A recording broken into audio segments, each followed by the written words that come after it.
Today we're in Caerphilly Castle. It's a masterpiece and its scale is really hard to comprehend from the outside. From the front you can only see the defensive wall.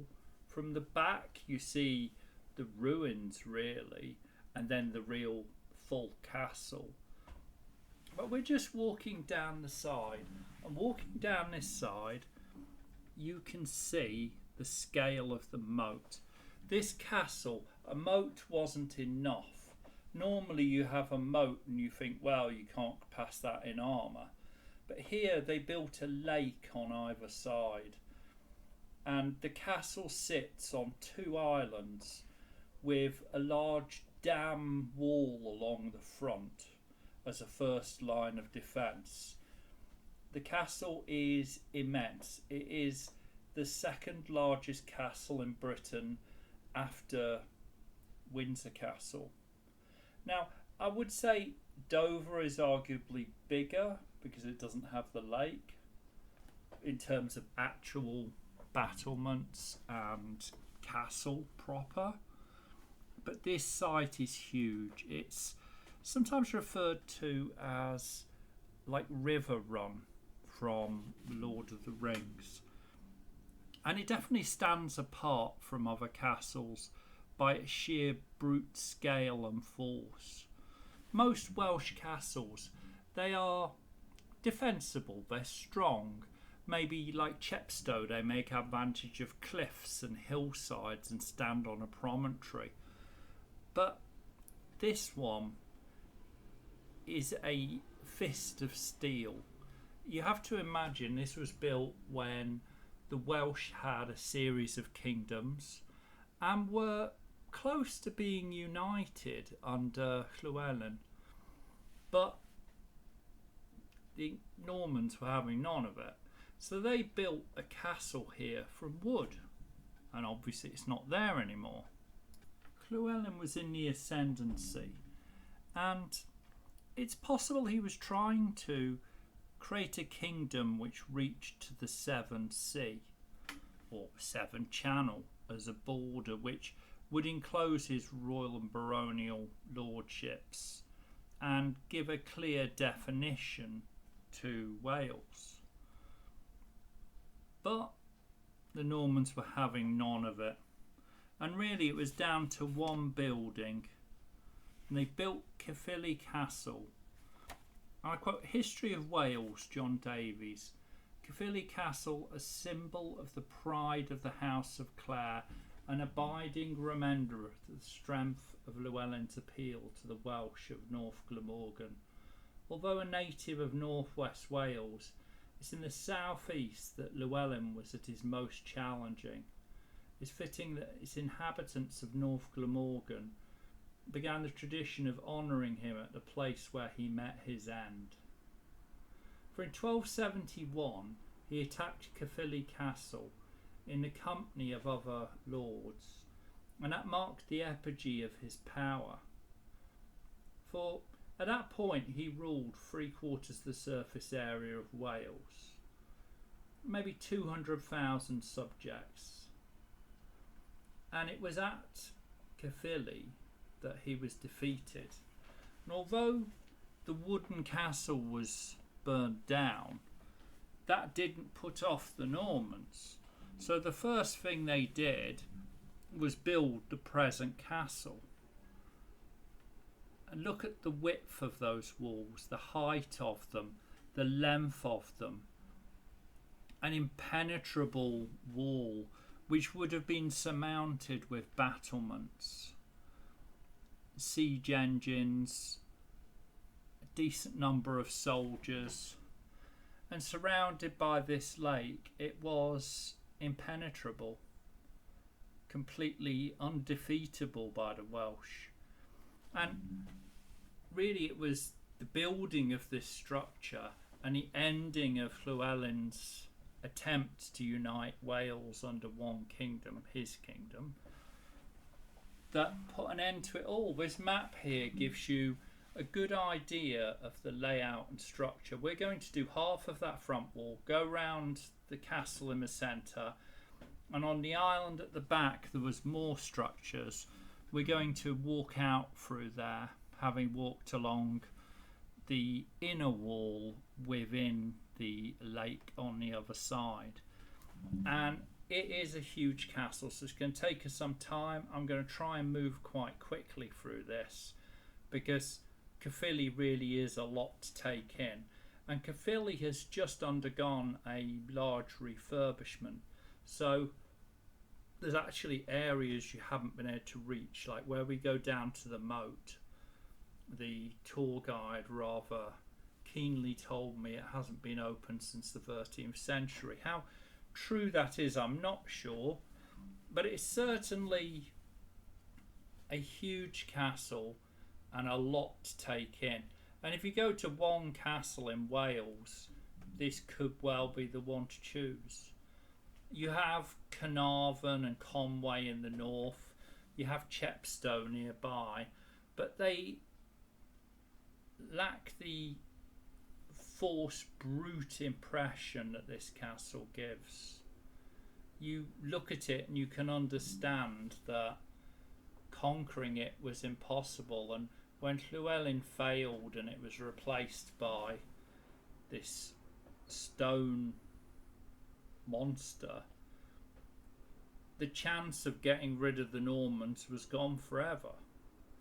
So from there on in, Norman dominance was set really in many ways by the building of this impressive structure.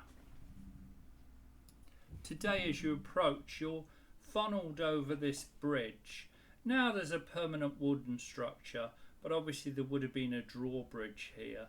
Not an outer structure. If you look at, say, Cadw Castle, there is in the middle of the moat, there was almost a mini fort, a tower that acted like a mini keep that you had to defeat before you could get on to the last walkthrough to the castle.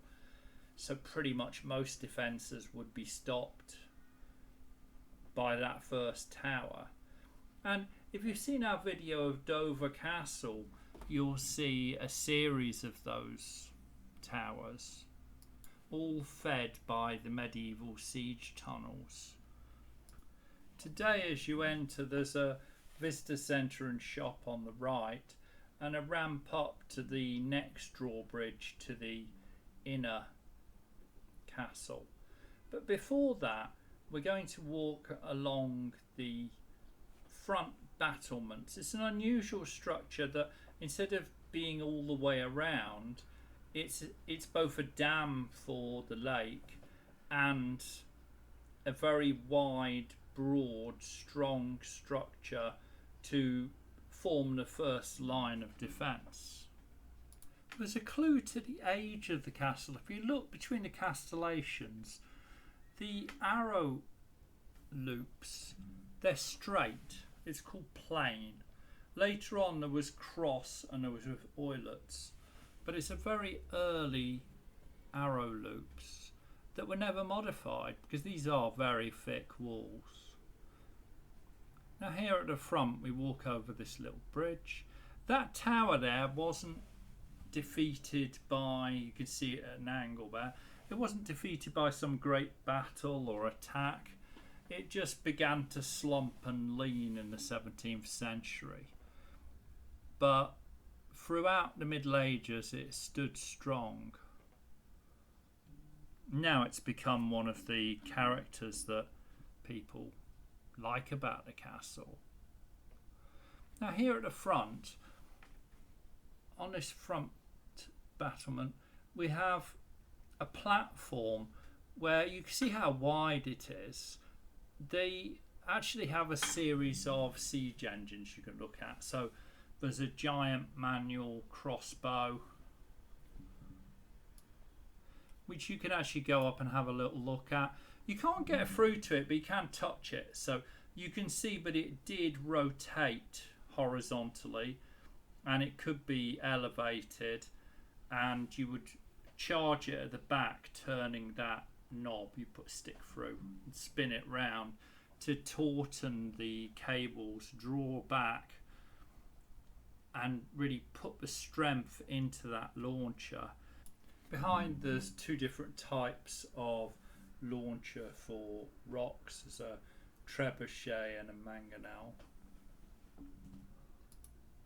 And it's a good explanation of how they work and the way that the projectiles were launched and the level of harm caused, the number of people needed to operate them. And it's one of the better collections I've seen of medieval siege engine reconstructions. Probably not particularly large reconstructions. If you go to Warwick Castle, there's an excellent trebuchet which looks like it could launch a small car.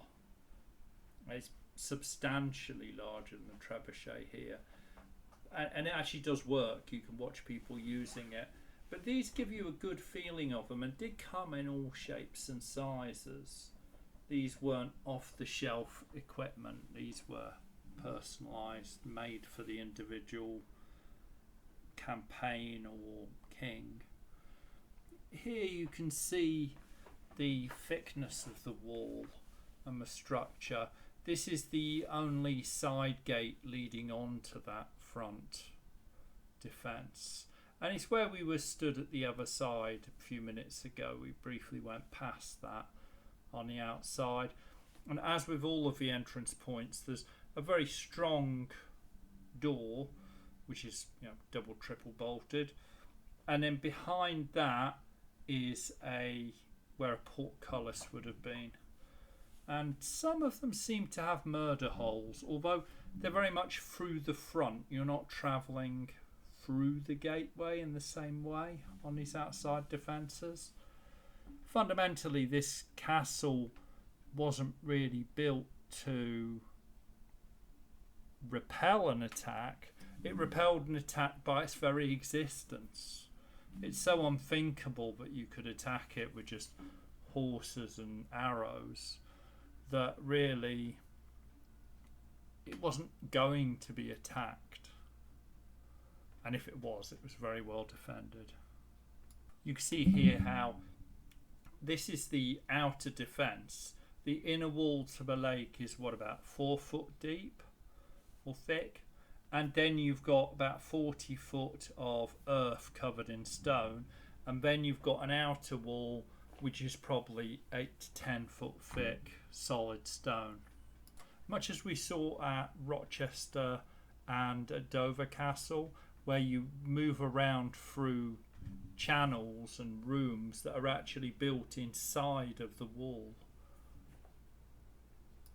After 900 years, not even nature has been able to defeat these walls. On the right here are a series of storage rooms, which now the buildings are long gone. You can just see the drop down to where the basement of them was. Walking along the front here, we're going to get to the drawbridge, and to get to that point you have to have gained access through the front gatehouse. So you've crossed the moat by going over a drawbridge with a portcullis and a few what look like they could be murder holes. Then you've got through to this first rampart, which could be full of troops. Then you have to cross over to this second gatehouse, where again there would be a drawbridge and some level of protection. Pretty difficult to get to this point. Inside here you can see a lot of it remains, but you're on the main island, you're still not in main castle. Before we go into the main castle area, we're going to have a little look over here. You can see the leaning tower, and down here is the tail of the red dragon. It's, I believe, a new introduction, new feature after the renovation this year. There are two models, and there's a pleasant explanation of how the red dragon came to be the emblem of Wales, and a tale about Merlin and a naughty white dragon. The red dragon saved them. I must admit I've not heard that tale anywhere else, and I was a little incredulous. Whilst it was a good show of audio playing and some steam coming from the dragons, it wasn't really related to Caerphilly at all, so it seemed a slightly odd attraction to add. I think very much for the younger visitors who frankly probably don't watch this channel, so I won't dwell on that. But it certainly impressed some of the younger visitors. Moving round to the bent tower, you can see next to the very straight main tower there's a wall at an angle there, and this tower split.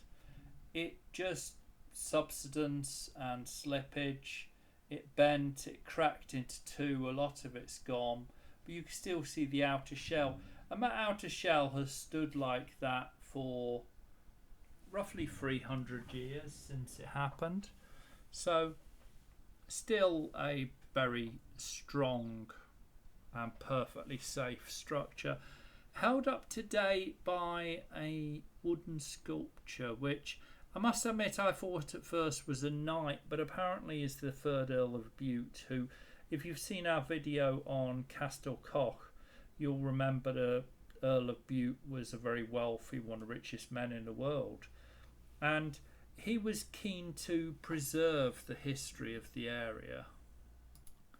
You can see here very good defensible position against the lake. You have a series of arrow slits and castellations to get fields of fire going, but very much a straight wall, not like you'd see with a later castle where there would be either circular towers offering fields of fire or interlocking. You see diamond forts like at Tilbury, or rounded forts like at Upnor Castle, which we visited recently, but very old walls. They didn't need to amend them because really there was no threat to them by the time that artillery reached a point that you needed interlocking fields of fire. We're skipping past the kitchens and storage rooms, which there's nothing really left of other than a few stones on the floor. If you're not told that they're, it's not particularly obvious. So we're moving into the castle proper, and here you can see a good feeling for what the inside of the castle looked like, with quite a bit of modernisation, but there's a good explanation of the families who occupied this castle. We're going to head upstairs, and it's not the worst castle staircase you've ever been up, but when you do get upstairs you see a slight offset, a little bit like we saw at Dover Castle on video a few weeks ago, and there's an excellent model of the structure of the castle and good explanation of how it actually worked. Now you can see that that second island used to have 2 gatehouses and a wall, which are now long gone, but the main island is still pretty much complete. And we're going to explore the main island. We will walk out through that back island, but all the structures on that are now long gone. And there's some interesting pieces explaining various characters from the history of the castle. And slight step up to these side rooms. And this was the gatehouse where the portcullis would be dropped from. Today it's just a digital projection, but there would have been a substantial portcullis here. So having already got through 2 and through a set of walls, you'd have to make your way through that in order to get through to the ground floor of this structure. There's a series of baby cradles here, and you can slide the little trapdoor and see the families and the key members who were united here. I'm not going to go through the whole history of the lords who ran this castle, but they were very significant, and really Caerphilly was key to their power and wealth, along with marriages. You can see the family tree on the wall. They were very closely tied to royalty, and one of the great power families of medieval England and really dominated this part of Wales as well. Over here you've got a medieval toilet, a privy, a lovely bench seat with a hole for you to go to the toilet through, and someone would have to clear that up. On the side here you can go out onto the battlements. We're not going to go very far along here because we're actually going to come to it from the other side, where you can see the wooden structure hanging out over the walls, allowing the defenders to have even greater level of defence. But from here you can look forward to the front of the castle and see how defensible this would be, with the lake over to one side. The path through the middle, that's where we're going to walk out from to get to the second island. And along here a series of battlements and loops. Again, you see what I described earlier. The loop is a plain loop. It's not the cross or osier type that you see later on. It's very much an early Norman arrow loop. Allows for less flexibility in firing. It's all about firing forward through what is really a fairly limited view. So we're back inside, and there's a recreation of a medieval dinner table. This isn't really the grand hall, so it's a slightly odd choice here, but there's some key events in the history of the castle outlined. And what you can see is the height of these rooms. They're very substantial. There's 2 or 3 floors, 2 floors where they're as high as this, and 1 floor at the bottom where they're more a normal sized room. This floor would have been living chambers. You can see a grand fireplace, not lit for a very long time, but quite substantial. And I love the jigsaw pattern in the stones on the front. We still got 1 more floor to go up this spiral staircase, but I'll let those people by. You have to be grateful for the addition of the banister. Obviously back in the day there wouldn't have been the banisters you always see on castles today, and you would have had to be a bit more sure of foot when you were walking up these castles. We just break out to the side. There's a small side chamber that affords us a view over the town from the side of the keep. And you start to see sunlight coming in from the top. We're actually going out onto the roof, and it's very reminiscent of Rochester Castle when you get to the top and you have the large expanse because the centre of the castle was destroyed. But you can see quite a large castle, probably a little bit smaller than the keep at Dover, quite a lot smaller than at Rochester, but still a substantial space. And you can see down there into the defences of the gateway and the front battlements. Really quite imposing structure. Really gives you a feel for the wealth of the family that owned this, and of the power of the Normans in Wales. They really put together a castle which was so impregnable that the Normans dominated Wales completely after this. The same way as they completely dominated England through the same tactics. The majority of English were never Norman, but the Normans were always undisputed, with their chain of castles the whole way around England and the corners of Wales. Not so much the centre. The centre of Wales is quite empty of population, so they never really built so many there. Here again you have side chambers, and you can see down into the hall. It reminds me a lot of Dover Castle, where there's a peephole where servants could look down into the hall and see progress, presumably to make sure that their service arrived on time.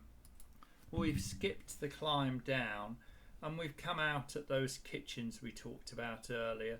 This is the collapsed tower, and we're seeing it slightly from above so we can head into this side corridor. And as with most Norman castles where you have passages, the walls are incredibly thick and the passages or corridors are built into the wall. So the thickness of the wall isn't the bit on the left you can see, it's the whole of the structure. So it's the bit you can see on the left by the windows plus the same on the right plus the width of the corridor. So you're talking about walls which are 10 to 12 feet thick of fairly solid stone. These corridors are effectively the weak points rather than a sign of the actual width.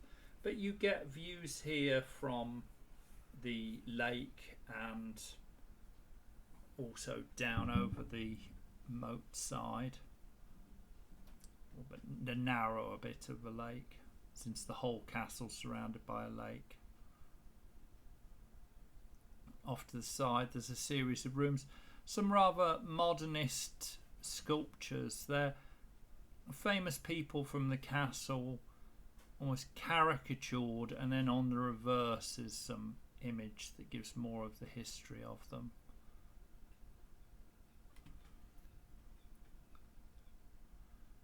This gives you a feeling for the thickness of the walls. That's how thick the wall is. Yes, you build a window into it like an ingle nook, but that's how thick the walls the whole way around the castle were. So you can see that attacking these walls was a very major undertaking. And as with every Norman castle, there's a labyrinth of tunnels and passageways here, bringing you down to some side chambers. Because in the courtyard there would have been simple structures, more like buildings within, one level buildings for workshops and storage. So you were fully self-sufficient within the castle, but at the same time they weren't within the structure of the keep, which was more the family home. There up on the wall you can see the wooden structure, and you can see the post holes, because the way it stays in place is there's posts going the whole way through, and the structure sits on those posts at either side, so it hangs out over the moat, and you're able to open up the firing holes and see what's going on whilst being in quite a dark area that can't be easily targeted. We'll head back here out of the main structure, and at the back is another series of more ruined parts of the castle and the rear gate which leads through to the second island. Now this area has recently been done as a medieval flower garden.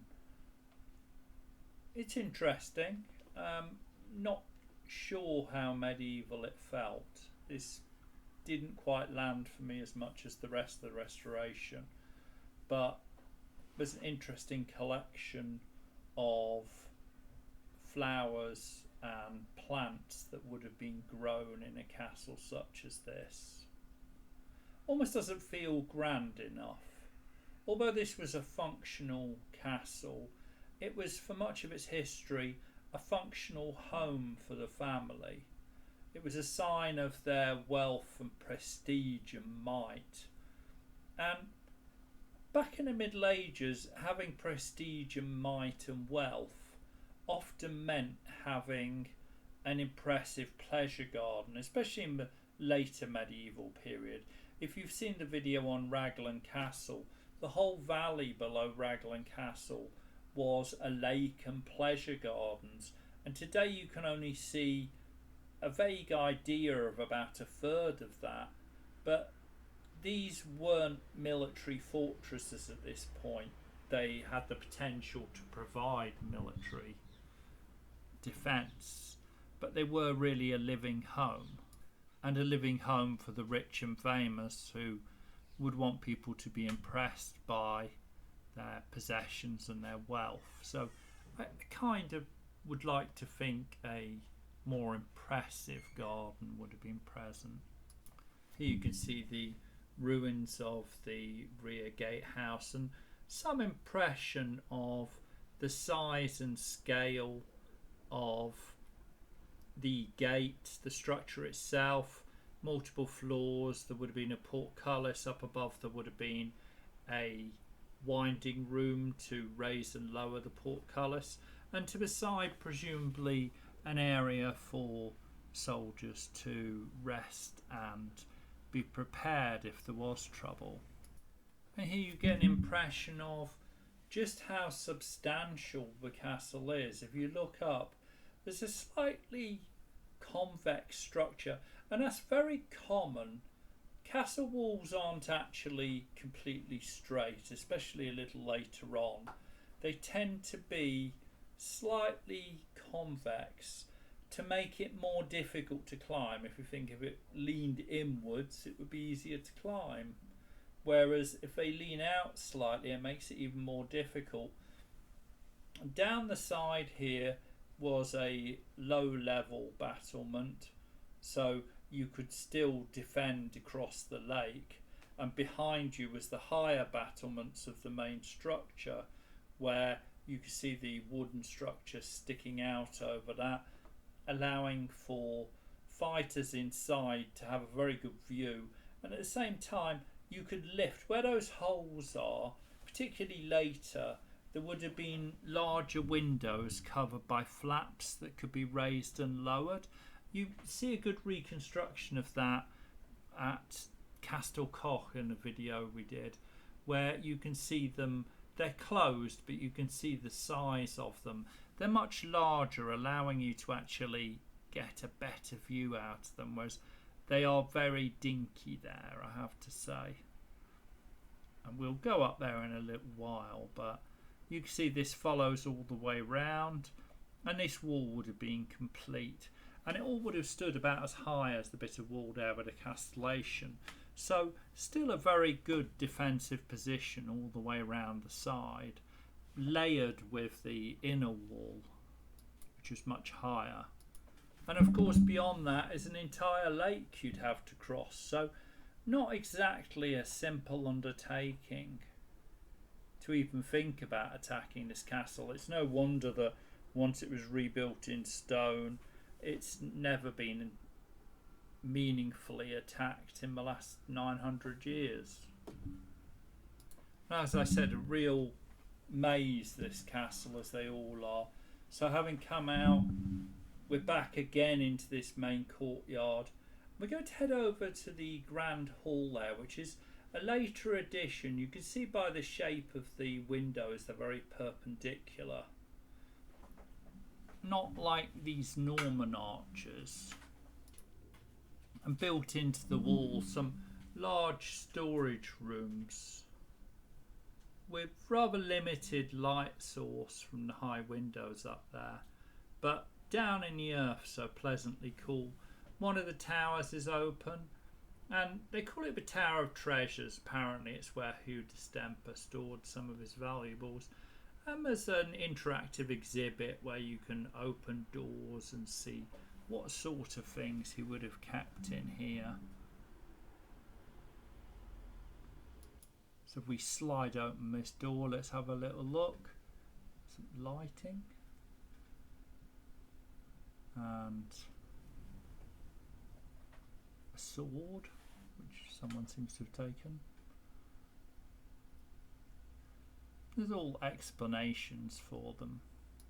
Some reconstructions of some of the items that have been found in here, in the castle. King's Fortune. We'll want a bit of that. So quite intriguing, interactive display here. A badge of honours, French of pair of French spurs, presumably from the Battle of the Spurs. So we're going to head up now through the tower on the other side to the battlements. Gives you a good idea of what medieval battlements would have been like, because today you see a stone castle with castellations, but they were much more complicated, and there was a level of wooden defences which are beautifully reconstructed here that you don't really see. Here's a design your own castle, an interactive display for children, that basically some pieces you could put together to have an idea, and paper to draw your own castle. An explanation of how the northwest towers for nobles and knights. Now we're out on the battlements, and you can see these wooden structures. You see post holes in the sides of the walls, and it's effectively a box where there's a vertical bar going through the whole width of the castle wall, and then there's uprights, and it forms a box with the roofing timbers that across there you end up with this wooden floor hanging out over the side of the castle, which, whilst yes it could be attacked and burned, it allowed you a very good view of what was going on whilst not being seen, a good firing position, and really, until such time as they were able to burn it, a very strong defensible position, especially since it's overlaid with the battlements of the outer wall and the moat. And these would have run for most of the battlements, so a whole series of interlocking levels of defence. We're back out on the central courtyard. You can see the older structures, but you can also see, as I was saying, the perpendicular windows on the main hall, which is clearly a later addition. There's a suggestion here that the walls on the inside would have been lime washed or plastered. Presumably there's some historical evidence for that. Here's a bedroom in the top of the tower. Gives you a feeling for how nobility and knights would have lived when they visited a castle like this. The bed probably isn't as bad as it appears. The ropes would have been tighter. And then just making our way up here, we get to the top of the tower. We have the battlements along with this rounded tower top. So you can see that even from here you have more firing positions. There's the medieval garden that we visited earlier, and excellent views out over the landscape. Normally castles are built in a defensible position, like on top of a hill, or like if you've seen the video at Chepstow, where the way the land lies, you have the cliffs and the river on one side, steep wall vertically down into what's almost a ravine formed by the castle, and effectively you only have one way of attacking the castle from the most limited small place at the front.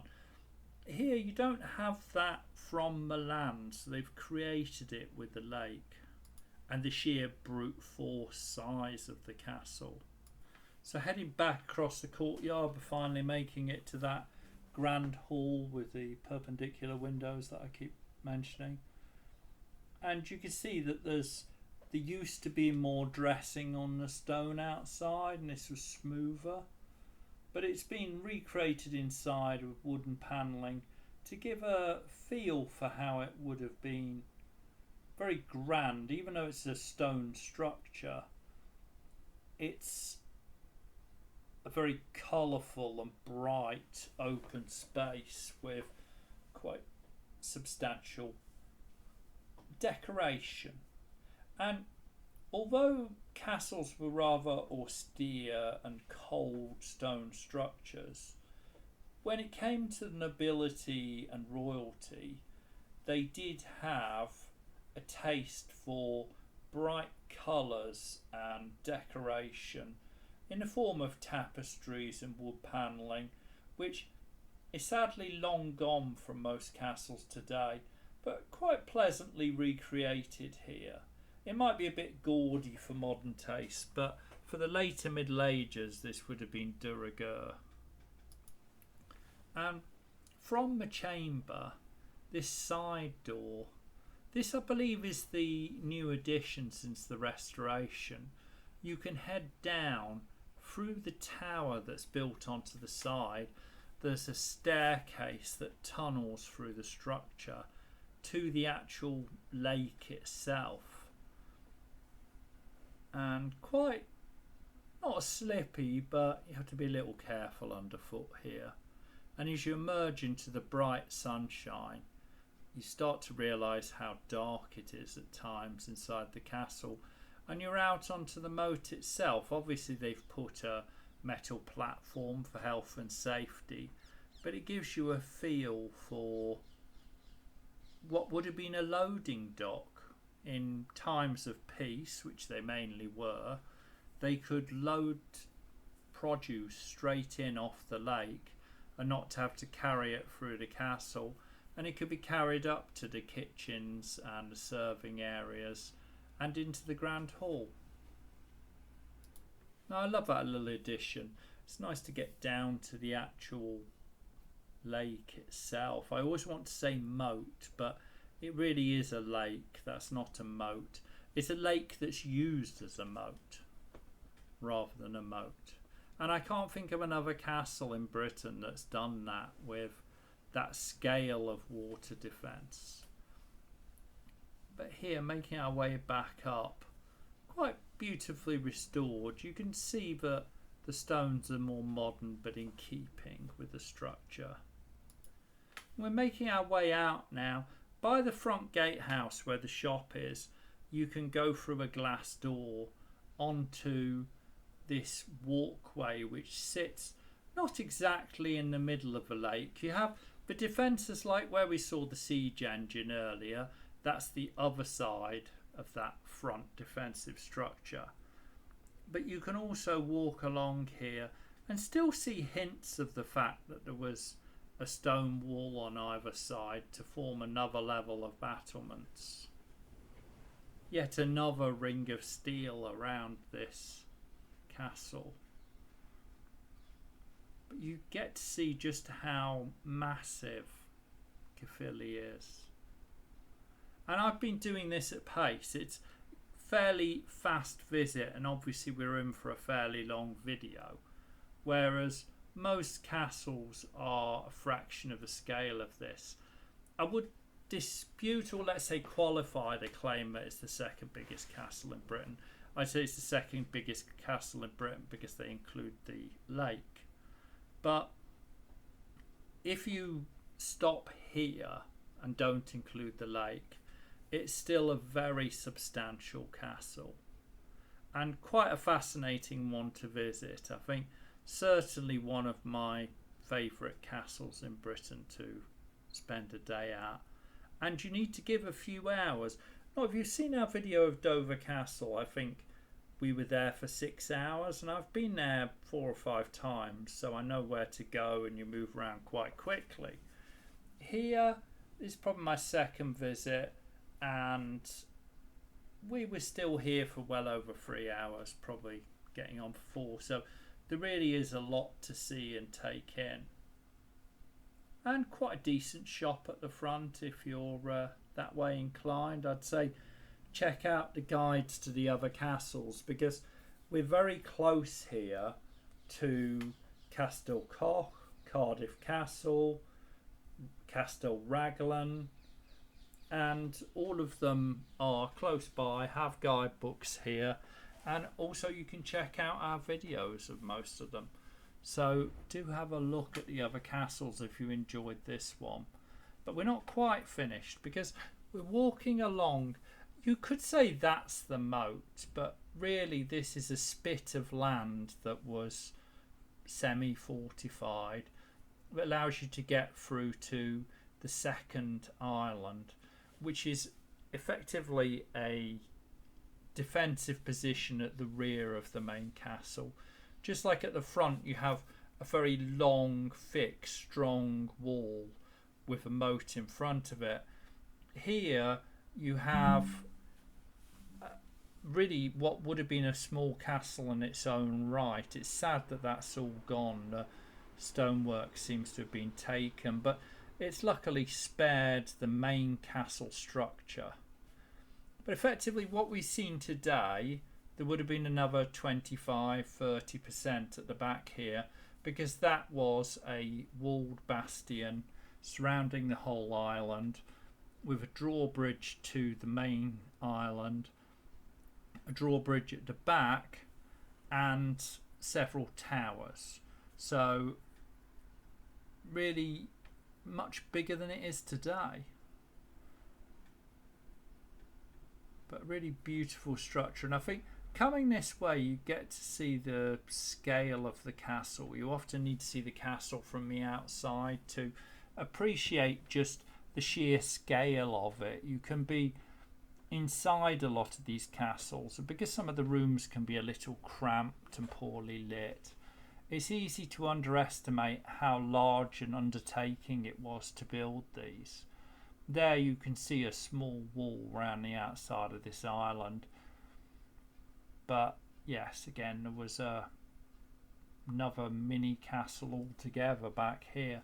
We're working our way over towards the drawbridge at the back, which has now been made as a permanent bridge, but that entrance is closed because they want everyone to come through the front so that they can structure, and yet we don't need to have manned 2 entries because there's surprisingly few staff here actually keeping this castle going for Cadw. It's very efficient.